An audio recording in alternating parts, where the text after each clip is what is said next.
We're going to open up our first question for who I like to call the queen of Seabreeze, Seabreeze Elise. Okay. What better way to make sure we pay homage to the land, but by just opening up by asking, you shared a lot of memories with us today. All right. And I know you were trying to give people a overview of how long we've been existing on this land before it was incorporated in papers and documentations to where we're at today. But out of all of those memories or out of all of those experiences, what would you say is the most memorable or most important piece of Seabreeze that you carry along with you on your journey?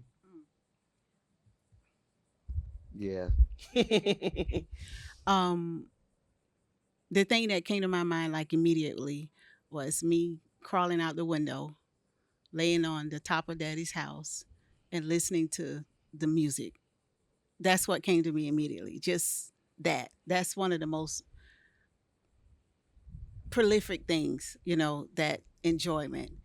Um, Probably one of the most impactful is the fact that Uncle Frank and Aunt Lula had a place that became Freeman Beach, and that they had a daughter who was a lawyer who ended up fighting not only for land here in New Hanover County, but also one of her niece, the freedom fighter, Asada Shakur. Mm-hmm. So yeah, that Yeah. would be that. Yeah. For those that don't know, Asada Shakur is related to the Freeman family. Okay, she was a spinner. Summers here. Y'all remember her autobiography? She talks about how she used to hang out with her maternal family by the coastal part of the Carolinas. She's referring to Seabreeze and Freeman Beach. She used to hang out with Sister Elise. No. She No. used to hang out. Well, Asada hung out with Dad. Oh, she used to hang out with Sister Elise's dad, Mr. Brooks. Yes. You get to hang out with Asada? That's crazy. You ain't sharing that story. Okay, all right. Chef Keith Rhodes, wonderful dinner this evening. All right, I went back and double back on that. What was that? Squash, zucchini? Yeah. I went and double back on that with the marinara sauce and the rice and the peas. For tonight's meal, what was your approach with creating this menu? When you were thinking about Seabreeze and wanted to connect people to Seabreeze with the meal, kind of what was that process with you and the menu? Well, originally when I was thinking about this menu, what came to mind was before I decided I wanted to be a chef, and I was a young man, and I was a 7-day Adventist growing up, and that's what I was raised as. So I was a vegetarian growing up, and my grandmother, I remember, it was Friday sunset to Saturday sunset was the Sabbath for us, and we spent a lot of time coming down here to church because our original church was in Wilmington, but then we came down here. We were going to church right up here in Seabreeze with Sister Wade and her family and everybody. But before that, when I was even younger, I knew nothing about pork chops, hamburgers, ham, anything like that. I'd never tasted anything like that. But every now and then on a Saturday night when I was a young man, we'd all load up in the station wagon and ride down here to Miss Daly's and eat clam fritters. One thing that stuck out to me when I was a kid was always the taste of the onion and the pepper in there. And they just seemed to be a lot more crispy. They were fresh and whatever, but I said, we got to do something like that when I do this menu down here. And everything else just falls into place because, again, we were talking about seasonal folks. There wasn't a whole lot of going to the grocery to get this and that. You grew a lot more. You spent a lot of time more outside. And so right now we're cooking within the season. Squashes, everything that we had tonight is available. And the peas, the Dixie Lee peas, are peas that are within season. That's what we get right here. And so that's what we were eating right here. That rice is Carolina Gold rice from here as well. And I wanted to cook all that kind of food and just remind people this is what it was really all about. This is the food that brought all of us together. This is the food that sustained all of us as a people. This is the food that we celebrated on. This is the food that got us through. And today we're so caught up in convenience, and we don't cook like this regularly. And so to be able to have a meal like this, and this was some energy cooked behind this food today. I mean, this was real slow cooking. I didn't go cook this in an hour. You know, I think I left here at 10:30, went straight to the kitchen, and we were back here right around 5, setting up right here for the food. So everything was cooked fresh today.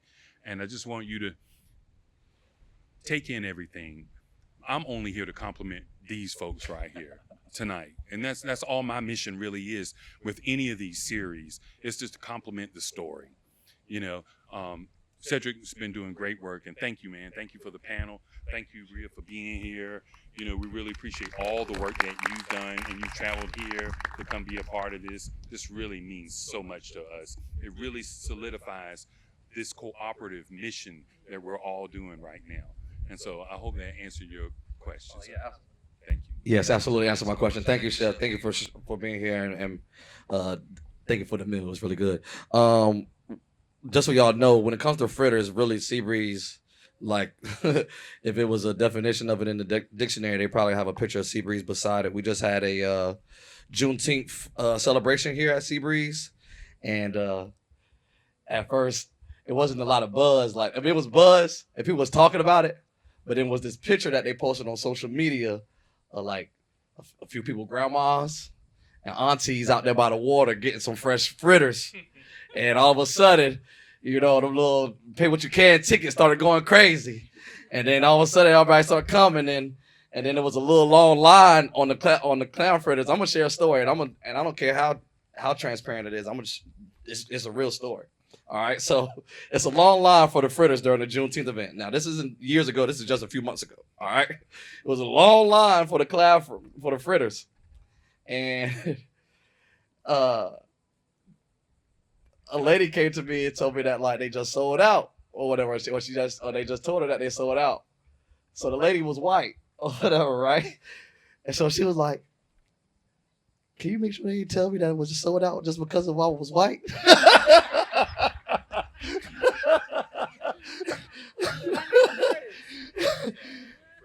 and this slipped me a little tip.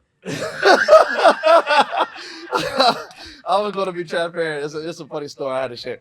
And so I want to go check. I want to go make sure that it wasn't no discrimination. You know what I'm saying? We have to look into these things. You know what I'm saying? When you're running an event. And it was not a discrimination. Okay, the clown fritters were sold out. They had went you back better to go have get gave another her order. that tip back.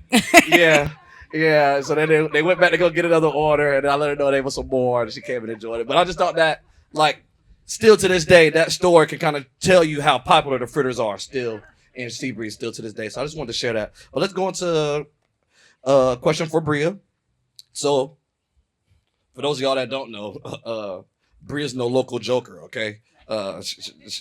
She's known in all 51 states around America, okay? And so my question is for her to take the time in her book to write about Wilmington and to write about Seabreeze. I kind of wanted to know what lessons were in the experience of folks here in this area that you feel like people across America can learn from. Ooh, that's such a good question. Yeah, well, shout out to me for that question. Yeah, no, I like that. As far as just writing about Wilmington so much, there are quite a few chapters where I talk about Wilmington and Seabreeze. And I just feel like, I mean, number one, my family is from the northeastern part of North Carolina. So I knew that North Carolina was going to be a major part of the way that I examined Black land ownership. But also Wilmington to me is a city that mirrors back to America itself. You know, I think a lot of attention got put on 1898 after the January 6th insurrection. And everyone's talking about this attempted coup. And then they're like, hey, has there ever been anything like this before? And Wilmington is like, yes, actually in 1898 was the only successful coup of a government on U.S. soil outside of, you know, the overtaking of indigenous nations. But I think that just Wilmington is such a testament to how far this country will go to profit off of what Black people build. And that is what I wanted to talk about in the book. And so I'm trying to find cities that really paint the picture of what that means. What it means for a city. Wilmington was transformed after the Civil War, really, because Black people nearby were so skilled at various different things. And this port city is like, well, we need people with skills. And Black people descend upon this city and build this city up and make it something beautiful that not only Black people benefit from, but that everyone who touches Wilmington benefits from. In the book, I talk about mortgage lenders in Wilmington, Black mortgage lenders who were primary lenders to white families in the city. And they weren't saying, sorry, what I'm doing is only for us. It was to the benefit. I mean, even the Freeman family, there are a lot of accounts of families saying that the Freeman family worked with them to make sure that they could also achieve land ownership, could have sold land at a much higher markup and made a bigger profit, but wanted to make sure that other people got to benefit from it. That's what we also see in places like Tulsa, Oklahoma, that when Black people come together, we build something beautiful that we all can benefit from. But then when a small group of people, no matter how small that group is, believes that they can snatch it and benefit from it more, and they don't have to share in the wealth, then we see the 1898 massacre. And I think that what we've seen with January 6th and what we've seen recently, that level of disunity and division, is because that mindset hasn't been rooted out. We've allowed it to fester. We've allowed people to believe that equity is an infringement on their ability to thrive when it's all of us wanting access to that same thing. And I think Wilmington is proof of what happens when people do the stealing, but also what happens when the community keeps fighting back. The fact that the massacre was in 1898, but every memory that you talked about came after. So much magic was recreated for new generations of Black people. I mean, this could have become a sundown town after the massacre, and it didn't, because Black people didn't leave, and they fought back, and they built something again that was beautiful that other people could benefit from. And even in the face of climate change and so many other, discriminatory and predatory practices that are infringing upon that, we are still here having a beautiful evening, a multiracial evening of food and communion and love that is made possible because of a Black family. So I think that is the lesson of Wilmington that I want, when I wrote the book, I was just like, I don't want it to feel negative. I don't want people to throw their hands up and say, well, there's nothing we can do. There is so much we can do. And the roadmap has been laid out that people who had every right to say, I give up, I don't want to fight anymore, didn't. And we all get to benefit from those choices and from their resilience. Thank you. Beautiful answer. Just want to chime in on a few of the things that she said. She's absolutely right when it came to the attempted coup on January 6th. That definitely reheated the attention around what happened here in Wilmington. For me personally, during that time, I was running a nonprofit called Support the Port Foundation, and I had just won a fellowship out of 400 applicants from Z. Smith Reynolds Foundation, and we ended up we were working on trying to establish a tourism company that talks about what happened here in Wilmington in 1898. And literally, I had bought the bus already, but it wasn't wrapped or anything like that. And before I know it, it was a Washington Post journalist right in front of me with a pen and a pad, wanted to learn about this tour that we were about to produce because they were writing an article on January 6th and the real coup. And the only reason why I was even able to get in that article, of course, because of January 6th, but more so as we're talking about, I want to make sure that as we're paying homage to the ancestors, one of my most recent ones I just was able to gain, Cynthia Brown. As Miss Cynthia Brown was the historian that whose shoulders I got to stand on from the work that she did. She was the historian of St. Stephen's AME Church, and she also was a descendant of Mary Washington Howe, who ran away during 1898. But the Washington Post had came down to do the article on her that day to talk about her family and how her family was chased into the woods during 1898. And she was riding around with me in my car telling me, I need to tell a little bit more on that story, or don't forget to tell about this story, or don't forget about this block, because they're going to, be mad at you, or you don't pay homage to their people when you coming or whatever, blah, blah, blah, blah. And while Washington Post came down to interview her, she was like, y'all cannot leave without going and making sure y'all highlight what my young son is doing in Wilmington with this tour.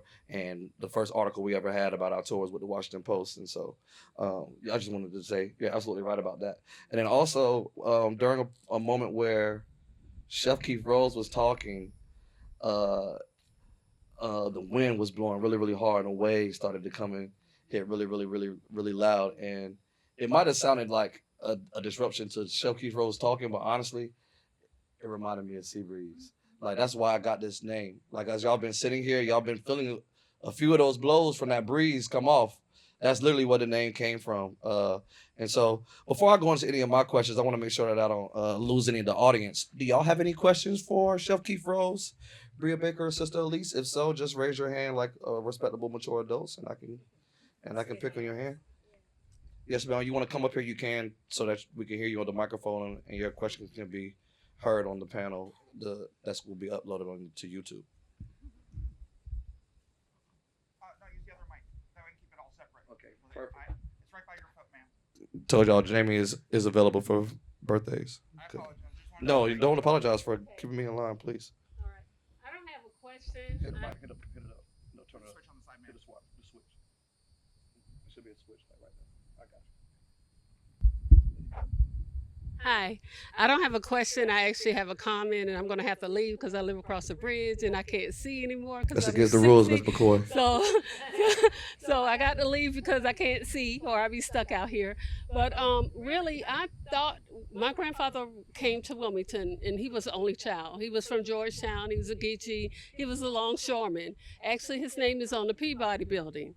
And I am the co-chair of Pine Forest Cemetery, and I'm still been fighting, trying to get it on the National Registry.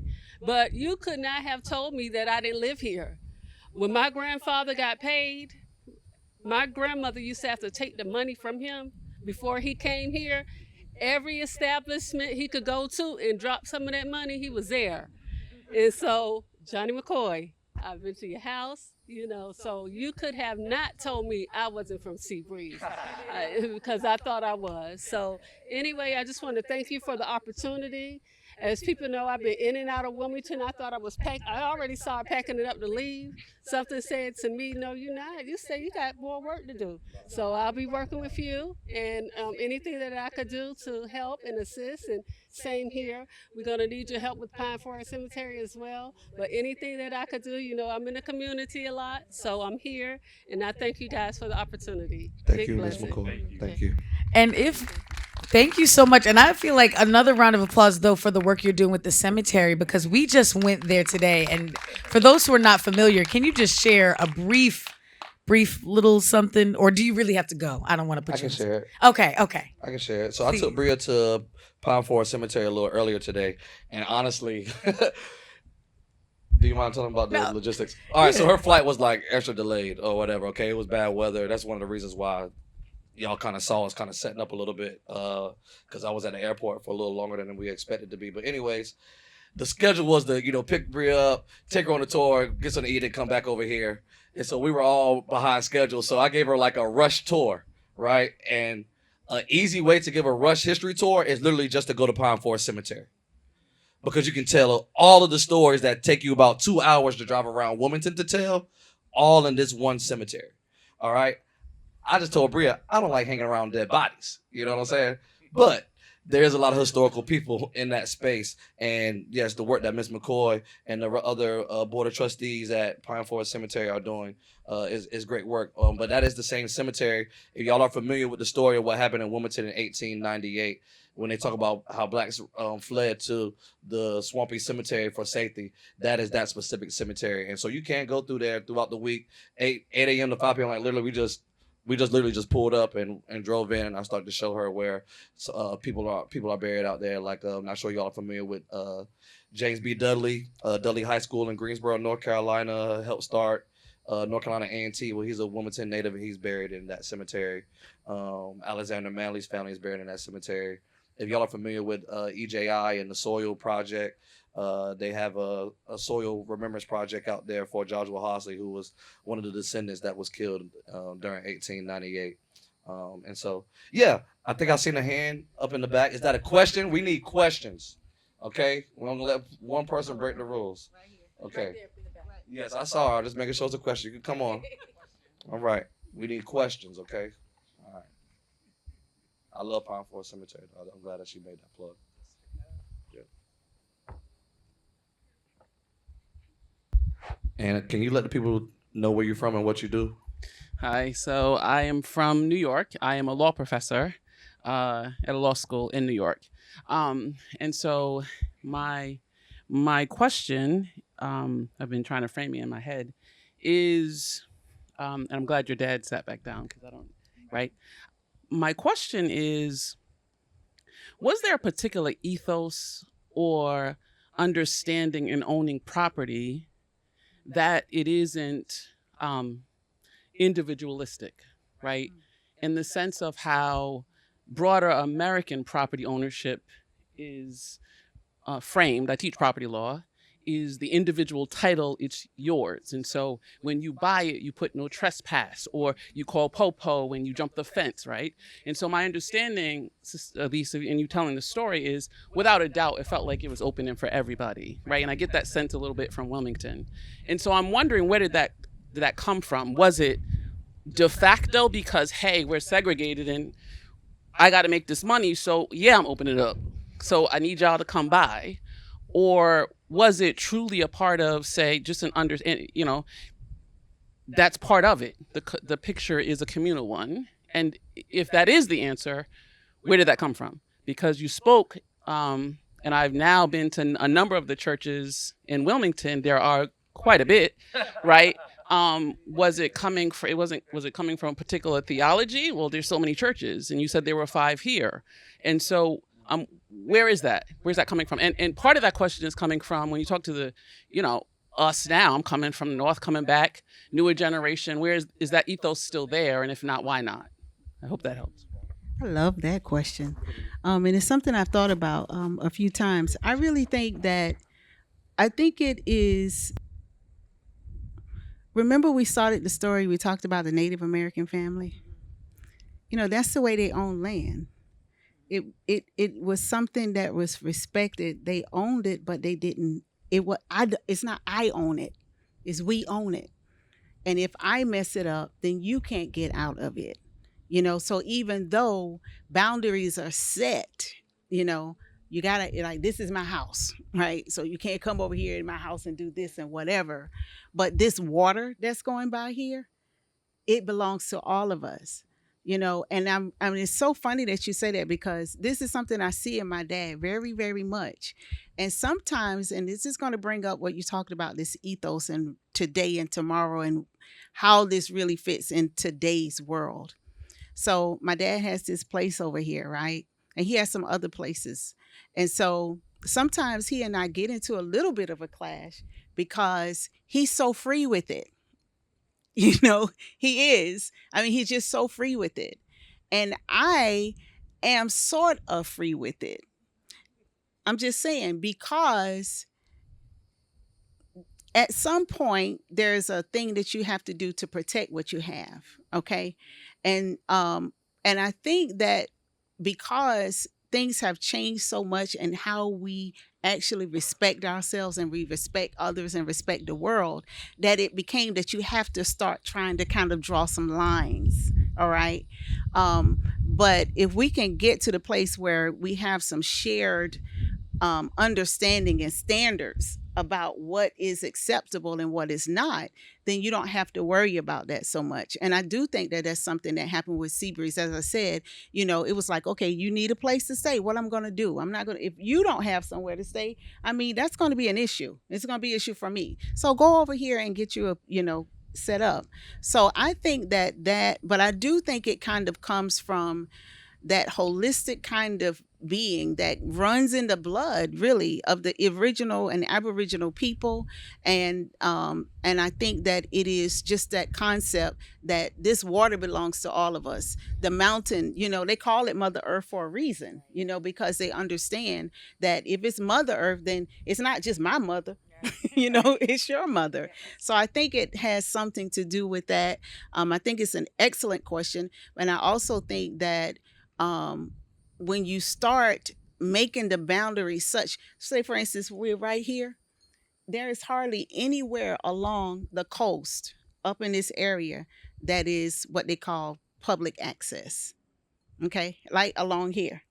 But over here at my dad's spot, it's pretty much public access, but there are very few places like that, because we like to there's either a hoarding mentality that we have to deal with, and sometimes there is an understandable need to protect what you have, but you have to make sure that that protection is not something that is punitive for other people. If I can add to it, because everything you said, I was over here like trying not to snap too much to it because I don't want to distract you, but I so agree with it. I start the book, the first sentence of the first chapter in Rooted says, "In the beginning there was the land, and the land was no one's because the land was everyone's." And that was so important for me to start that way, because I know writing a book that has the word Black land ownership in the title, I think some people, their definition of Black land ownership revolves around money. And I'll even speak for myself. When I first sat down to write the book, what was top of mind for me was, wow, we've been robbed of so much. We've had so much taken from us. What is the dollar amount of what was taken? And then realizing it's so much more than a dollar amount. Land is more than a commodity for us. And so to your point, that is definitely an indigenous practice. You also mentioned that that people had to do different things for their protection. And I want to also be explicit that this country incentivizes you to adopt its ethos. It is very hard to have a communal perspective in a country that wants you to be an individual. That is through everything, through taxation code, through in how they married couples versus single couples, like everything in this country. Our Senate is designed to give more political representation to landowners than House of Representatives, which is decided by population. Like, so many aspects of our political system is designed around hoarding and having the most and wanting to be the one with the most. And so across time, both Black and Native American tendencies and inclinations towards communalism have been chipped away at. The most common example of this in the Black community is heirs property law. Are people familiar with what heirs property law is? Is anyone not? Would that be helpful to? Okay, so heirs property law, and I actually use your family as an example, though I just as not to say that this is exactly what happened, but I'll use my family as an example now. So I am a 6th generation Black landowner. The first in my family to own land was my great grandfather, Lewis Baker. So when Lewis Baker and his wife buy land and they pass it on to their children, it's a communal thing. This isn't mine, only Lewis's, or only the wife, or only the boys. This is ours as a family. And when they pass it on, heirs property law says everyone owns an equal percentage of each acre, which is just a weird way to structure it. And it doesn't really sound like, you don't really understand that that could be a bad thing until you get to the 5th and 6th generation. But when you're the 1st generation and you're just Lewis and Lewis's wife and Lewis's 2 sons, that's 4 people. But then when Lewis's 2 sons then have children, then all of their children are also equal owners in a percentage of each acre, which means no one owns any acre outright. Everyone owns a percentage of every acre. So in my family, by the time you get to my grandfather's generation, my grandfather is one of 17 siblings. By the time you get there, you have and their children, you have hundreds of heirs. And each acre is now owned by hundreds of people. And as a result of this, the country and the private property legislation and how we consider country considers this now a dirty deed. That's like the informal way that referred to heirs property law, which is to say there's too many cooks in this kitchen. If you wanted to put a building on this land, how would you get everyone's signature? If you wanted to take out a loan to repair this land, how would you get everyone's signature? And so there are federal agencies that won't lend you money, won't support or do business with you if your land is heirs property law, because it's considered like it's too confusing for us to know who to deal with. So on the Black family side, we think we're doing a really good thing by buying land as a family and keeping it in the family and saying, you need a house? I don't need to go through paperwork. Just go put up a house. That's not my business. Go do your thing. But now when it comes time to do that, it's like, oh, well, who's paying the taxes and who's doing this and blah, blah, blah. And they want one person to deal with. And when you have a family to deal with, now they don't want to deal with you. And so heirs property law is the number one leading cause of Black land loss in this country, because families get to generation 3 and 4. And if you don't have a trust, that's it. That's the end of it. My family has heirs property land that we do essentially nothing with but an occasional family reunion, because there is nothing else to do with the land but that. We refuse to sell it, but we also can't build on it because no one wants to do business with it. So that is kind of a way that it gets chipped away at. And then the way to get out of these things is to adopt the ethos of this country, is to say, all right, fine, I'll give all the land to one. It all stays in one person's name. It doesn't become heirs property land. But then that becomes a grief thing for us because it's not intuitive. Within my family, my grandfather kind of did this. He spent his pension buying new land that was not heirs property land and only passed it on to one of his children so that it wouldn't become heirs property land. But in death, that became a really sore point. Why did they choose you and not me? And how come we can't do this together? Well, Daddy said we are doing it together, but why is only your name on it? And why yours? And am I even allowed to stay here? And that's where it becomes this thing where you're either doing the business of land really well or you're doing the family of land really well. You're rarely doing both. And that's how they want it to be. Yeah, great layout answer. I hope you all were able to attain all of that.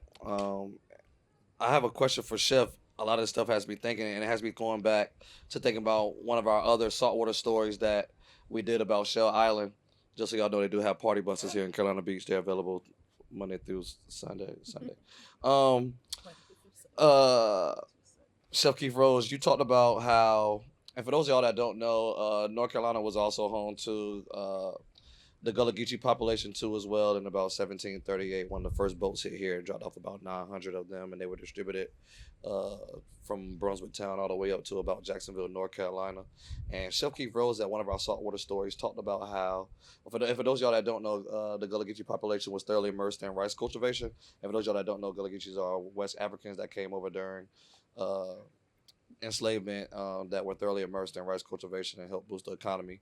Here in North Carolina, we were also known for our Carolina Gold rice. As a matter of fact, thanks to Tidewater, you all will be leaving with a pack of Carolina Gold rice tonight. That's right. Shout out to Tidewater. Just thought about that. But during our Shell Island series, Chef was talking about how as soon as slavery was abolished, all the rice was gone, right? Because the people that cultivated it, they have to work anymore, right? We ain't about to be out there in the fields, etc. And so it made me think, as once Chef said that, I started to think about other places where things used to exist because of the people that used to exist there. And then once the people were gone, the things that were now gone. And so I wanted to challenge Chef with this question. Like, if the people of Seabreeze would all be gone by tomorrow, what would be some of the things that we probably wouldn't be able to enjoy? We probably wouldn't have been able to enjoy in our meal tonight. And don't forget your microphone, cut the on button.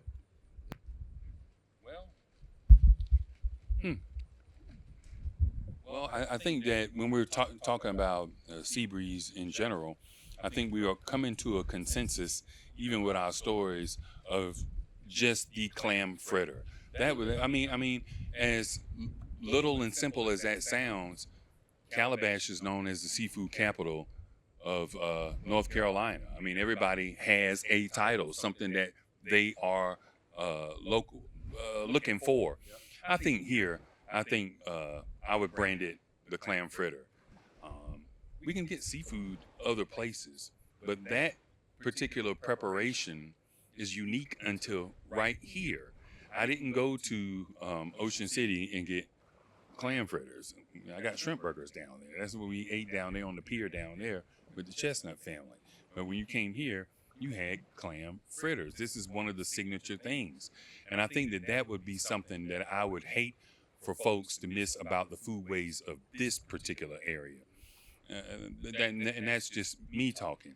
But I think there's much more than that. I think as we explore the story and the layers of this particular area, I think there's much, much more than that. And I think that missing out on the clam fritter is just the tip of what you're really going to miss out. That's just going to bring you here, and the story is what you're coming for. So I would say that even though it sounds like this, it's much more than that. Thank you for that answer, Chef.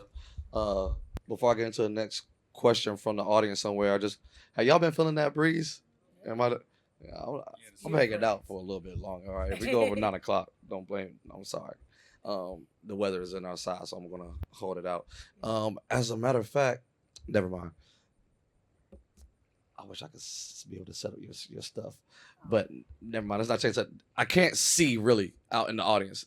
Does somebody have a hand up, or not? Does somebody have a question and now want to put their hand up? But I honestly can't see like that. So you're going to say over here, you got your hand up. There we go. Yes, you got to come up here, and I'm gonna give you. Oh my gosh, that's a crab! Look, it's a crab! Look crab! Get out of here! That thing a little shell. Okay. Yeah, I'm not touching it. I'm from the projects. I ain't from out here. Good evening. I just had a question. I had a question about the Seabreeze area because this is the first time I'm hearing about some of the businesses that was here, and as a lot of the panelists said, everything's connected. So when I look at Freeman family, I was born in Freeman, Virginia.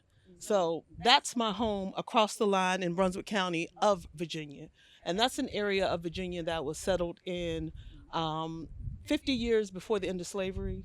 It was called Freetown first and then changed to Freeman. And what I'm learning is that my maiden name is Price. Price family from Wilmington came up to Virginia after 1898. So just knowing that all of these things are connected, and even with my family, when we traveled to the beaches, we never came to beaches in North Carolina. Never knew there were beaches in North Carolina growing up. We would always go to Myrtle Beach. We would pass over the state of North Carolina. You don't think about those things until you learn of the history of North Carolina. With Seabreeze, with the businesses, how many present businesses are there in the Seabreeze area? And as far as, the 5,000 acres that the family owned over time, do you know approximately how much the family still owns now? I don't know exactly. I know it's a very painfully small amount. And also a part of not knowing that is the Freeman land that for instance, today I was talking to my sister. There was a woman who was named Sadie Wade, right?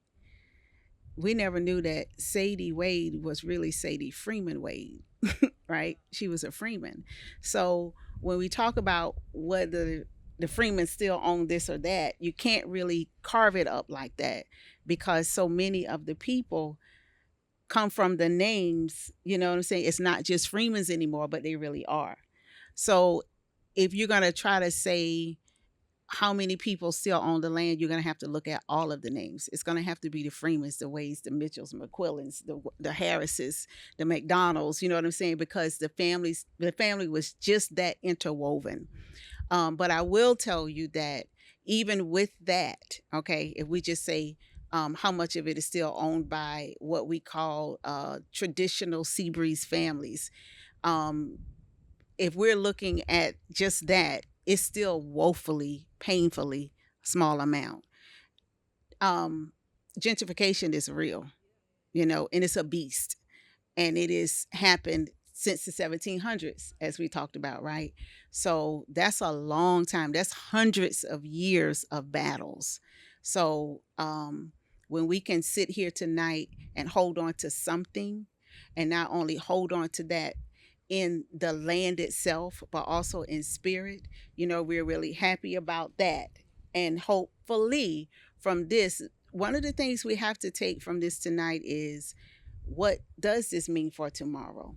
What can you go and how can you do it smartly? As Sister Brea was saying, how can you own some land together? Or how can you do this in a way that does not hurt you in the future, so you're found in the same place?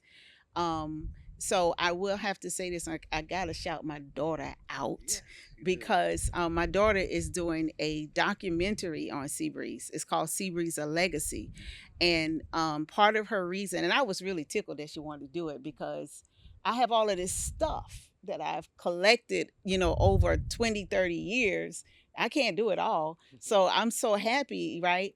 But these are the kinds of things that this new generation has to do. And we're glad that they're doing it, because if you don't take it and take it to another level, then the land loss that we did suffer will be for nothing, So that's not a great answer, but it's just kind of what it is. But thank you for asking the question, because it really does bring up to us, what we're here tonight, and where do we go? What do we take from this beautiful night of what we do with it tomorrow? And so our children, our grandchildren, they have an opportunity, but they won't have the opportunity, or it won't be as empowered, if we don't share the stories and make them know that we did this yesterday.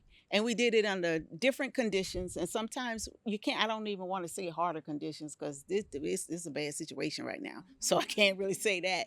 But, it's been done before. So they have a reason to do it, and they need inspiration to do it. You can't just do something just because the book says to do it. When it's in your heart, you will overcome whatever obstacles they are. So the stories help be the wind beneath the wing, if you will.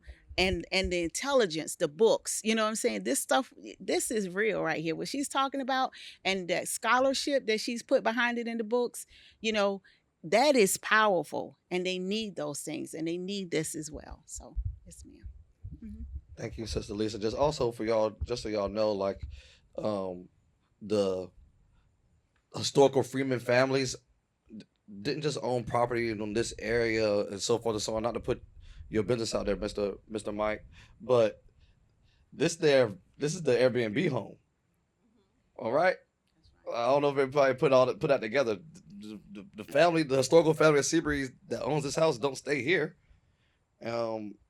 Sorry again, Mr. Mike, I'm putting your family's business out there, but where they do live is about ordered that for like 180 years, and it's on Carolina Beach Road on your way to this way.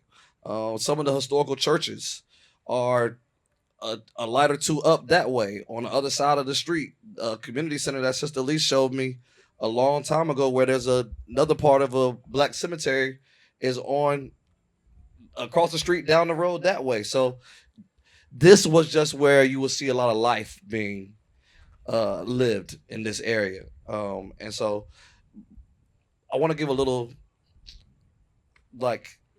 context around where we're at right now. You were to go across the bridge and go to Carolina Beach and hung out for the evening, you will see a bunch of 100s around the area. You'll see 100s on the trash can, 100s on the billboard, 100s on the street lights. And that's because Carolina Beach is celebrating 100 years of incorporation. That means that Carolina Beach was incorporated in 1925. Do y'all know what was going on in America in 1925? Segregation. So they built that bridge so that we couldn't go over there. But some people, when they talk about the history of Seabreeze, they start Seabreeze history at 1925. But that's not Seabreeze's history. That's Carolina Beach's history. Seabreeze was already here way before Seabreeze was in, what was it, Federal Point? They used to go down there all the time. And something that Sister Lisa was talking about, and so when they did make that, black people weren't allowed to drive through that area and be in that space, right? I just like to talk about how intelligent we were. One of the great family members are over here in the Seabreeze area got a boat, and so now since we can't drive over that way, we just gonna go across our waters. All right, and then they try to stop that too eventually, but I'll let you share that story later on. But one thing Sister Lise didn't tell y'all before she wrapped up, and that's why I want to tell y'all this, is that there's a whole school named after her mother. All right, I'm not sure you all are familiar with Rachel Freeman. That's named after her mother. Clap for my mama. Yes. Okay. First female on school board? No? Or just long, she was on school board for a long time? She was on there for 9 years. For 9 years, yeah. So just want to let y'all know, like, the legacy still continues. All right, it's an honor to be sitting beside Sister Lise right now. Is there any more questions out in the audience before we wrap this up? I got one more that I have for y'all. I just want to make sure I can't see any hands, so you got a hand up, you just got a screen. Okay. Was that a screen? Okay. I was like, what? Okay. And all y'all can answer this question, or y'all can just share for one person to answer. It's up to y'all. Everybody here in a few minutes is going to be leaving. I'm sure there'll probably be some lines to talk to some people or what have you. But for the most part, everybody will be leaving.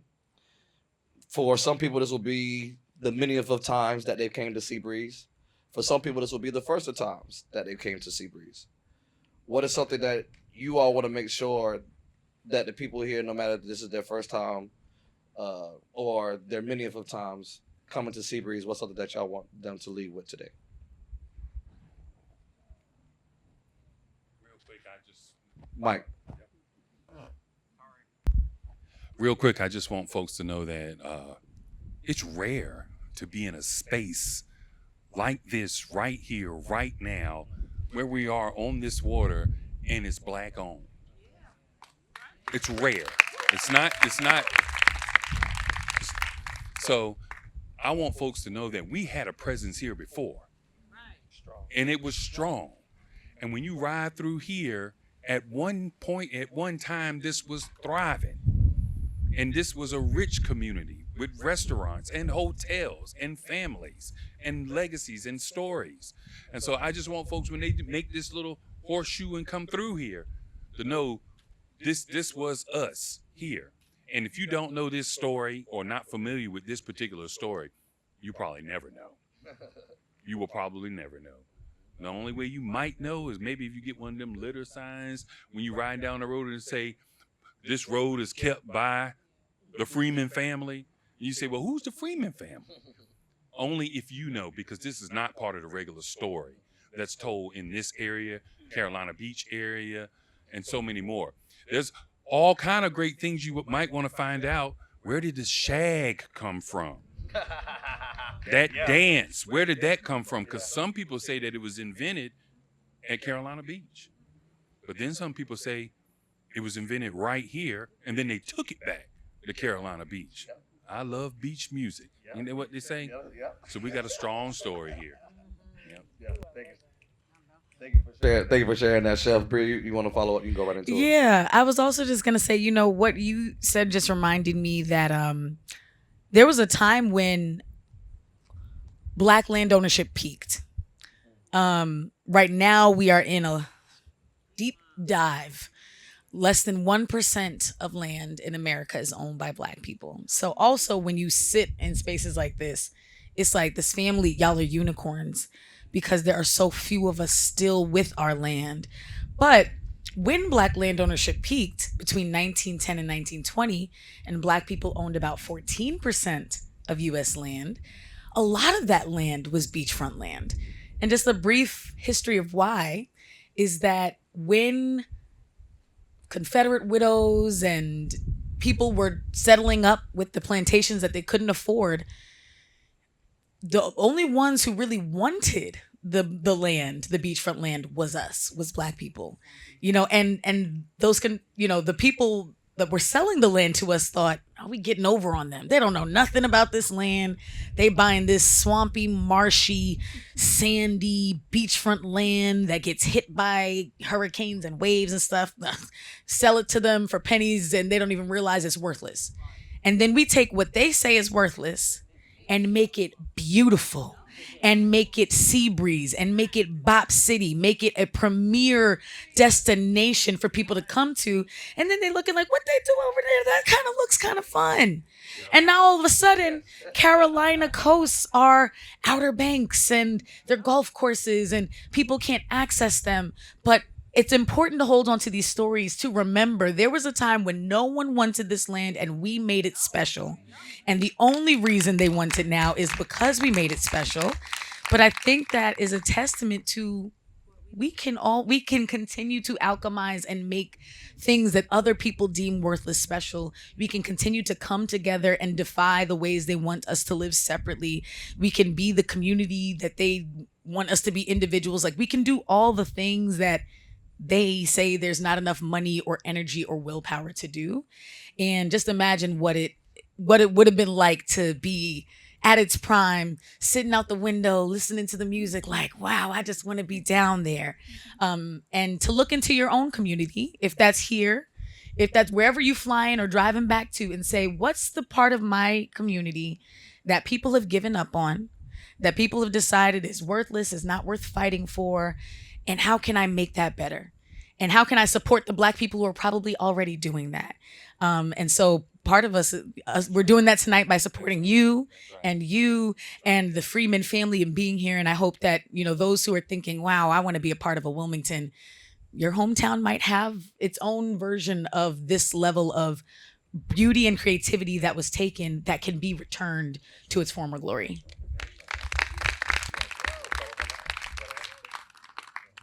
Okay, it's okay. No, okay. It's, I do. Only thing I want to say is Mike. beautiful. Okay, I would just say to take time to go and look into your family history. Look into your family history. Find out about yourself. Find out about your family. Dig into the stories that made up your family and your community. Ask questions. Find answers. Those things that we have not known about ourselves, we think that is sometimes not important. It is important because there's something that resonates in you when you learn about your uncle, your aunt, your great uncle. You know what I'm saying? There's a question in each person about who I am. That part of that answer is in your ancestors. And that is the beauty of your family reunions that none of us want to go to a lot of times, right? Sometimes you do, sometimes you don't. But, taking your children to them and making it fun enough for them that they want to be there. And not only going there and playing the games, but put your history in the games so that you can learn about yourself. So that I would say that. Yes. Y'all clap for those answers. I'm going to wrap it up by just literally using what we've been doing with Saltwater Stories as an example of how important land ownership is. So when we first started Saltwater Stories, we were sharing the story of Shell Island.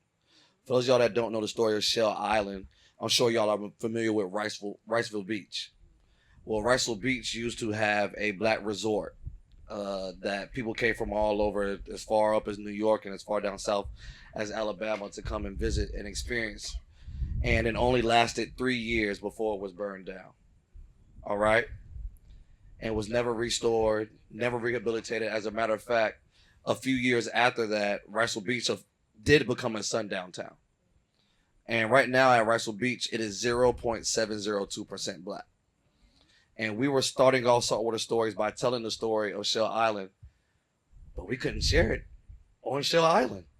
We had to share it at Voyce Restaurant, at Shell Keith Rhodes' restaurants, because we don't own anything out there still to this day. Right? But as soon as we said the next story we're going to be Seabreeze, look at this moment we're able to create, because people did understand the value of ownership and keeping things up and making sure that there is something for people to come back to later on, so that moments like this can still exist. And honestly, I mean, there are some communities that don't have like I know we talked about the thousands of acres and how it is now, but there are some folks that I saw I forgot where, but I think it was like South Carolina. Just this post that's been going viral about like how it used to be 90% black and like it's like 6% black now. And so some people like frown upon like a small percentage, right? But when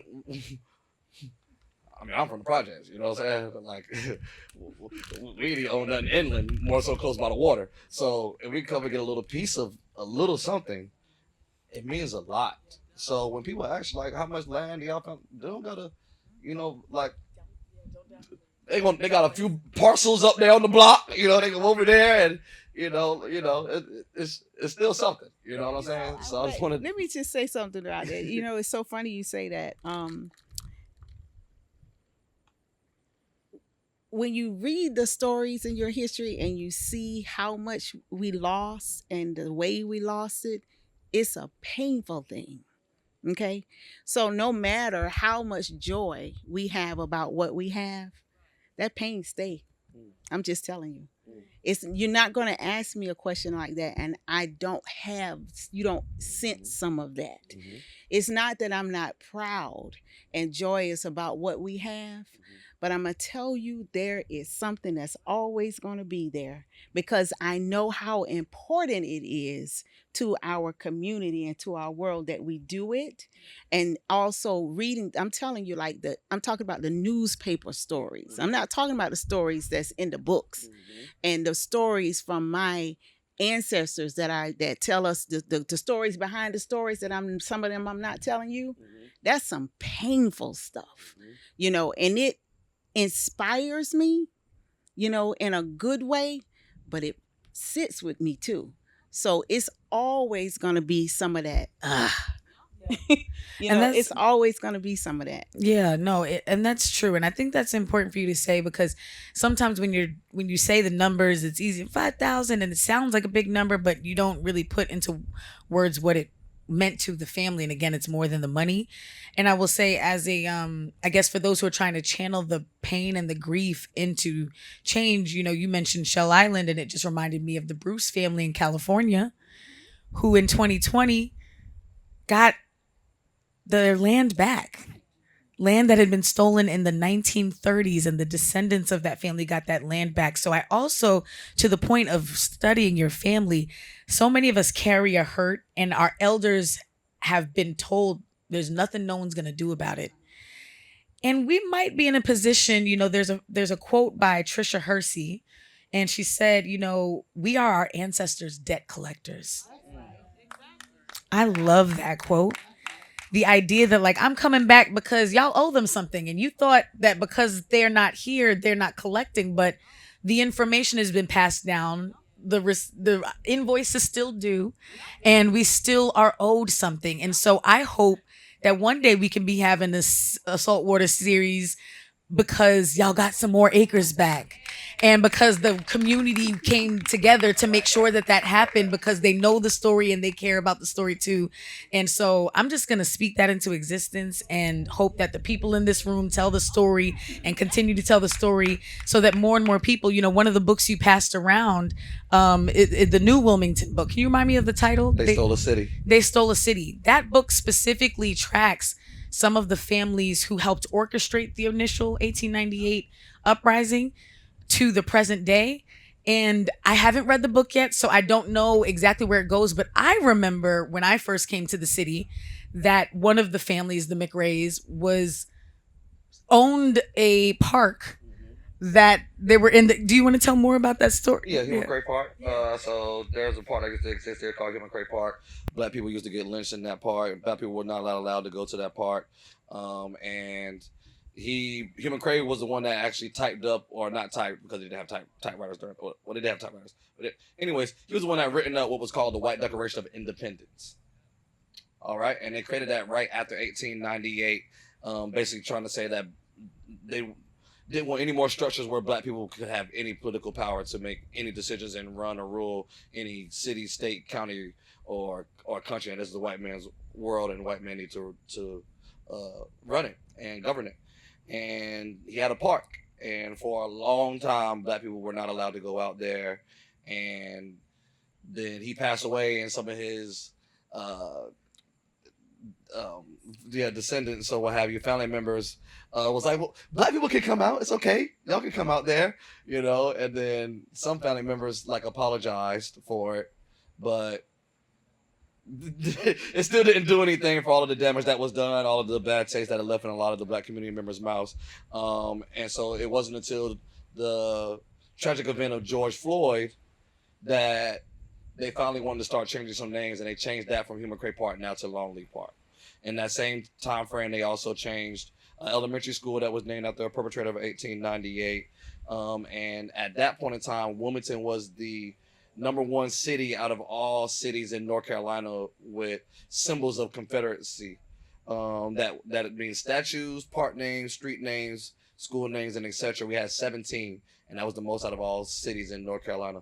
New Hanover County is also the #1 county for documented lynchings out of all 100 counties in North Carolina, with 21, and they all share the same date of November 10th, 1898.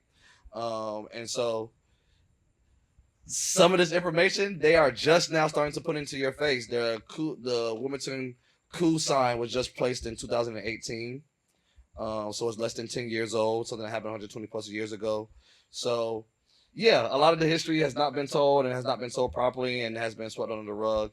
And a lot of these people, not just in Wilmington, but are still held up at a high regard across the state and some across the nation. UNC Chapel Hill, one of the most prominent universities, has a football stadium named Kenan Stadium. And Kenan was the person that was literally shooting the first rapid fire machine gun created in a nation called the Gatling gun that they used to terrorize Wilmington with during 1898. They just recently changed it. It's still Kenan, but it's after a different Kenan.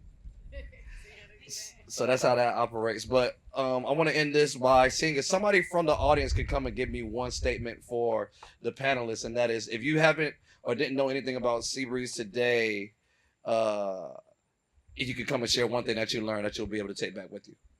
Yes, ma'am. Come on. Is this my folks from the Pearl? Yes. Hey, y'all, the Pearl. Y'all don't know that's what they call Atlantic Beach, the Black Beach of South Carolina, the Pearl. And so I'm going to let this young lady with her organization talk about what they're doing and then also answer my question on what you learned today. Let me just answer your question first. My sister and I, my family, are new landowners, and we have a beach home in Atlantic Beach. And so as you know, you may not know, Atlantic Beach is the only Black-owned, Black-governed beach in the country. And so we came there with the excitement. So when I hear your story, it warms my heart, because this became, in 2020, my mother said to us, you all need to do something to set legacy for the family.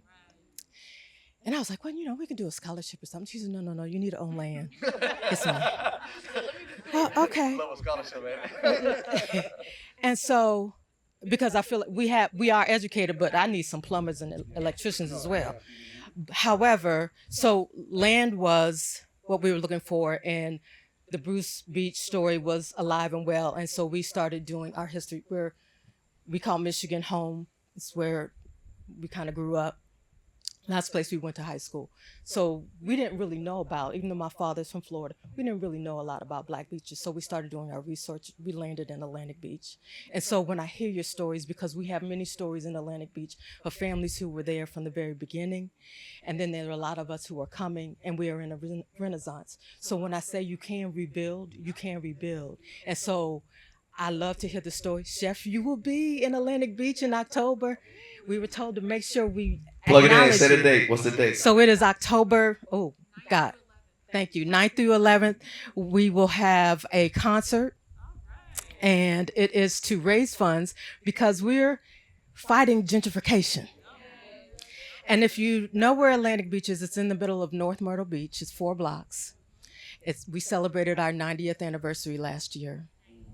And so we don't have high rises.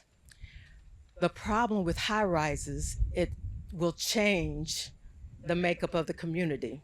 So when you only have 136 permanent residents, and if you build one building that has 130 units, that becomes open to everyone, then you start losing your community. And so we're in a fight to maintain, continuing to be a municipality and to have growth, but to have it the right way so that gentrification doesn't take over our culture. So I thank you for the opportunity to speak, but it warms my heart to hear your story, because I love that. I love that legacy. My family has grown up all over the country, and so we don't have, when I hear people who live around the corner from their cousins and went to school with their nieces and nephews, that is just so odd to me, and it just is so loving. And so I love to hear that, and I love to hear the community, and I love to hear when we own property and when that we have structures like this that we can share with others and they can learn our history. When you come to stay on our property, you're going to learn about Atlantic Beach, and you're going to learn about the transformation that is happening. You will see the transformation. So I invite you all to come. Thank you for allowing the opportunity to come. I love this week. Can you say the name of the organization? STARD. Now I'm nervous. Sorry for putting it. I'm sorry. So it's STARD, STARD, and it's T is for Tyson, who originated the town. He's the one who purchased the land and then sold it to individuals. And a lot of the property is deeded as residential, and that's part of the battle because they want to change the deed status to commercial. And so that would change what happens on the beachfront. We have high rises are all around us in North Myrtle Beach. We don't have any high rises. Some of our guests say they feel like they're going to a private beach when they go to the beach because it's so quiet in the height of summer. And so we ask that you will look us up, stard.org. And we are raising funds to continue the fight to make sure that we continue as the only Black-owned, Black-governed, Black beach in the country. Thank you so much for sharing. Thank y'all. I think we are at time to wrap this up. I just want to tell y'all, thank y'all so much. There will be Carolina Gold Rice. How did they get that on the way out? It's on the table. Oh, it's already on the table. Take the Carolina Gold Rice, take the seasoning, take your Rooted book, take your Wilmingtoncolor fan, and also Sister Lisa has some Freeman family t-shirts for sale. You can meet her right under the steps, and she'll have a Freeman family t-shirt if you would like to purchase one, okay? And Brea, you taking pictures, you signing books and all that stuff? The books are already signed. Okay. Chef, you signing menus? Oh, gosh. Y'all better hurry up and catch Chef before he gets to the car. You want your menu signed. All right, we do it at every Saltwater Stories. All right, nobody don't want no autograph from me, but if you want to, I'll sign it or whatever. Can I say one more thing? Yes, absolutely. Hold on, y'all. One more thing. I got to shout my son out. My son, Idris, he cannot stand to be anywhere, but I have to thank Chef. There you go. There you go. I have to thank you, Chef, for taking my son, and I know that he is loving working with you. My son is a wonderful cook. Even though I don't know how he did it, I do cook, but he was not in the kitchen with me. But I'm so elated that he is able to work in a place such as yours. So thank you. Thank you, Chef. Thank everybody that came out tonight. Y'all, my mom out here too. Love you, mama. My little brother over there. Shout out to Big B on the ones and twos. Again, Jamie is available for birthdays, cookouts, funerals, or whatever, or whatever. Okay. Just book them.